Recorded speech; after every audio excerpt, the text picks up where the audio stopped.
সর্বোচ্চ নেতা Ayatollah Ali খামেনিকে নিয়ে মার্কিন প্রেসিডেন্ট ডোনাল্ড ট্রাম্পের করা অশোভন মন্তব্যের বিরুদ্ধে তীব্র প্রতিক্রিয়া জানিয়েছে ইরান। সর্বোচ্চ নেতাকে নিয়ে কোনো প্রকার অসম্মানজনক বক্তব্য ইরান বরদাস্ত করবে না বলে কড়া সতর্কবার্তা দিয়েছেন দেশটির পররাষ্ট্রমন্ত্রী আব্বাস আরাগচি। সম্প্রতি নিজের সামাজিক মাধ্যম ট্রুথ সোশ্যালে এক পোস্টে খামেনির ইসরায়েল ও যুক্তরাষ্ট্রের বিরুদ্ধে যুদ্ধে জয়ের দাবি নাকচ করে দিয়ে তাকে মিথ্যাবাদী বলে উল্লেখ করেন ট্রাম্প।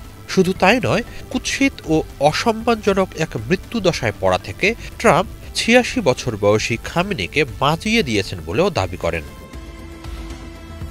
ট্রাম্পের আপত্তিকর ওই বক্তব্যের পরপরই ইরানের পররাষ্ট্রমন্ত্রীর দিক থেকে এর কড়া প্রতিক্রিয়া এলো।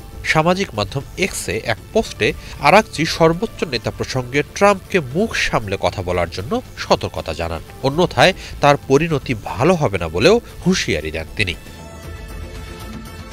ওই পোস্টে আরাগচি বলেন, ট্রাম্প যদি সত্যিই আগামীতে ইরানের সাথে পরমাণু ইস্যুতে আলোচনায় বসতে আগ্রহী হয়, তবে তাকে আয়াতুল্লাহ আলী খামেনির ব্যাপারে হিসাব করে কথা বলতে হবে। তিনি এই দেশের সর্বোচ্চ ধর্মীয় নেতা এবং কোটি কোটি ইরানি তার অনুসারী। খামেনিকে অসম্মান করে কথা বলার মধ্য দিয়ে এই অনুসারীরাও অপমানিত হন। ইরানি মূল্যবোধকে আঘাত করে কেউ ইরানের সাথে বন্ধুত্ব পাতাতে পারবে না বলে সতর্ক করেন আরাগচি। তিনি বলেন, ইরানিরা নিজেদের যোগ্যতা সম্পর্কে খুব ভালোভাবেই অবহিত। তারা স্বাধীনতাকে মূল্য দেয় এবং অন্য কেউ তাদের নিয়তি নির্ধারণ করে দেবে কখনোই তা হতে দেয় না। মহান ও শক্তিশালী ইরানিদের কাছে পর্যুদস্ত হয়ে ইরানি মিসাইলের আঘাতে নিজেদের ধুলায় মিশে যাওয়া ঠেকাতে ইসরায়েল কিভাবে ট্রাম্পকে বাবা ডেকে তাদের বাঁচানোর অনুরোধ জানাতে ছুটে গেছে তা সারা দুনিয়া দেখেছে বলে উল্লেখ করেন আরাগচি। এছাড়া তাদের আর কোনো উপায় ছিল না, বলেন তিনি।